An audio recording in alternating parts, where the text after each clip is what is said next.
Hello दोस्तों, आज हम लोग देखेंगे सामाजिक विज्ञान पार्ट 2 एमपी बोर्ड। भारत में पाए जाने वाली मृदा के बारे में पढ़ने वाले हैं दोस्तों।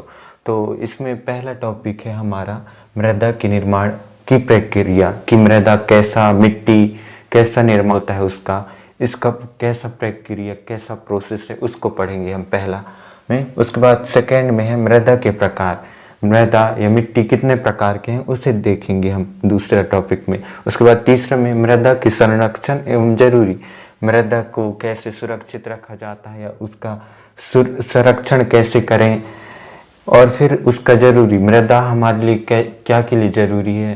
तो आइए दोस्तों हम आगे देखते हैं मृदा का निर्माण। तो मृदा का निर्माण की प्रक्रिया बहुत धीमा होता है। जैसे लिखा है यहाँ 1 सेंटीमीटर परत में सैकड़ों वर्ष लग जाते हैं। मतलब कि 1 सेंटीमीटर परत जो बनता है उसको सैकड़ों वर्ष लग जाते हैं। फिर दूसरा है मृदा के निर्माण के कारक, मतलब मृदा के निर्माण में कौन कौन से कारक इसमें उपयोगी होते हैं, क्या क्या उपस्थित होते हैं, ये सब है। तो यहाँ क्या है, पहला कारक है जल, उसके बाद पेड़ पौधा, वायु, सूर्य का प्रकाश, जीवाश्म, जलवायु। अब हम देखेंगे मृदा को कितने भागों में बांटा गया है। तो कहते हैं मृदा को 6 भागों में बांटा गया है। तो आइए हम देखते हैं। जलोढ़ मिट्टी, दूसरा काली मिट्टी, तीसरा लाल मिट्टी, चौथा लैटेराइट मिट्टी, पांचवा मरुस्थलीय मिट्टी और छठवा है पर्वतीय मिट्टी। हम देखेंगे जलोढ़ मिट्टी। 40% भारतीय भूभाग में पाई जाती है जलोढ़ मिट्टी। जलोढ़ मिट्टी को काप, दोमट, कछारी या चीका मिट्टी भी कहा जाता है।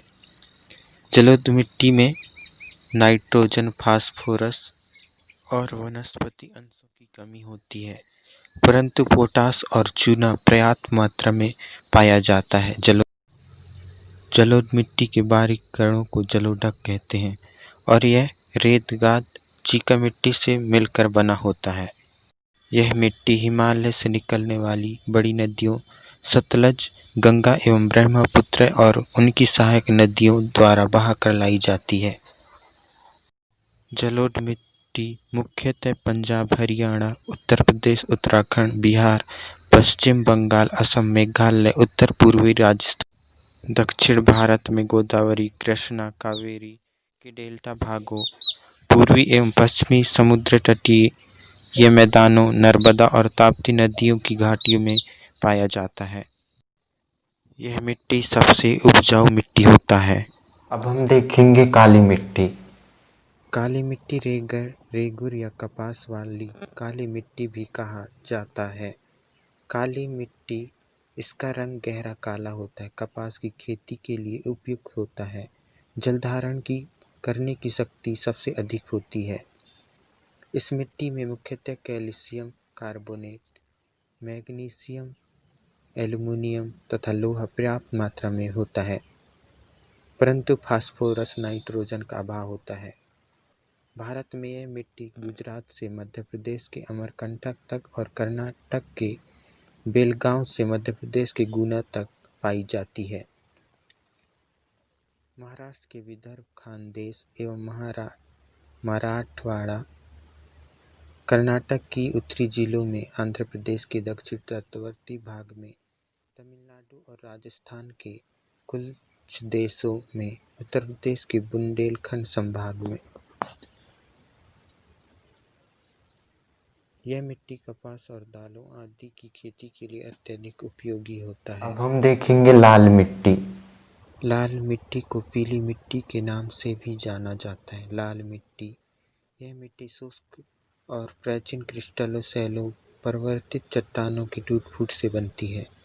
यह मिट्टी गहरे निम्न भूभागों में दोमट प्रकार की होती है। लोहे की अधिकता के कारण इसका रंग लाल होता है। लोहा, एल्युमिनियम और चूना अधिक होता है। ताप्ती नदी की घाटियों में पाई जाती है। यह मिट्टी अधिक रंध्र युक्त होती है। अब हम देखेंगे लेटेराइट मिट्टी। लेटेराइट मिट्टी, लेटेराइट चट्टानों की टूट-फूट से बनती है। तमिलनाडु के पहाड़ी भागों और निचली भागों में पाई जाती है। कर्नाटक के कुर्ग जिले, केरल राज्य के चौड़े समुद्री तट, महाराष्ट्र की रत्नगिरी, पश्चिमी बंगाल के बेस्टार और ग्रेनाइट पहाड़ियों के बीच और उड़ीसा के पठार के ऊपरी भागों और घाटियों में मिलती है। हम देखेंगे मरुस्थलीय मिट्टी। मरुस्थलीय मिट्टी, ये मिट्टी बालू प्रधान होती है, यानी इस मिट्टी में बालू की मात्रा अधिक होती है। मरुस्थलीय मिट्टी लवण और फास्फोरस की मात्रा अधिक होती है।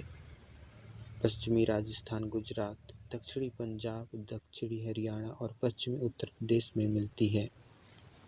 अब हम देखेंगे पर्वतीय मिट्टी। पर्वतीय मिट्टी, यह मिट्टी पतली, दलदली और छिद्रमी होती है। हिमालय के पर्वत श्रेणी में पाई जाती है। नदी घाटियों की और पहाड़ी ढालों पर अधिक गहरी होती है। ह्यूमस की अधिकता के कारण अम्लीय गुण रहती है। कृषि के लिए खाद डालने की आवश्यकता नहीं होती है। यह मिट्टी मुख्यतः कर्नाटक, तमिलनाडु, केरल, मणिपुर, जम्मू कश्मीर व हिमाचल प्रदेश के साथ ही पर्वतीय क्षेत्रों में पाई जाती है। देखेंगे मृदा के संरक्षण एवं जरूरी कि मृदा को कैसे सुरक्षित रखा जा सकता है, उसके पोषक तत्वों को कैसे बचाया जा सकता है, एवं जरूरी कि मृदा हमारे लिए क्या क्या के लिए उपयोगी है। तो आइए हम मृदा के संरक्षण एवं जरूरी देखते हैं। मृदा अपरदन, वायु, जल व अन्य किसी कारण की वजह से मृदा की ऊपरी परत का हटना मृदा अपरदन कहलाता है। मृदा अपरदन के कारण मानव द्वारा वनों का विनाश, अत्यधिक पशुचरण, आदिवासी द्वारा झूमिंग कृषि करना, पवन अपरदन, अवैज्ञानिक तरीके से खेती करना। मृदा अपरदन से हानियाँ: नदियों में बाढ़ आना, मृदा की उर्वरक शक्ति में कमी आना, निर्मित बांधों की आयु कम होना, जलधाराओं में गाद का जमना।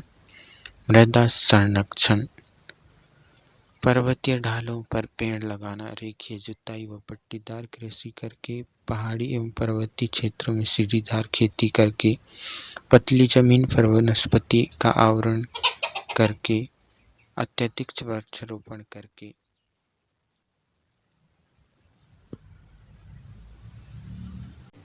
Thank you for watching. Subscribe, comment, like, share. ज़्यादा से ज़्यादा करें।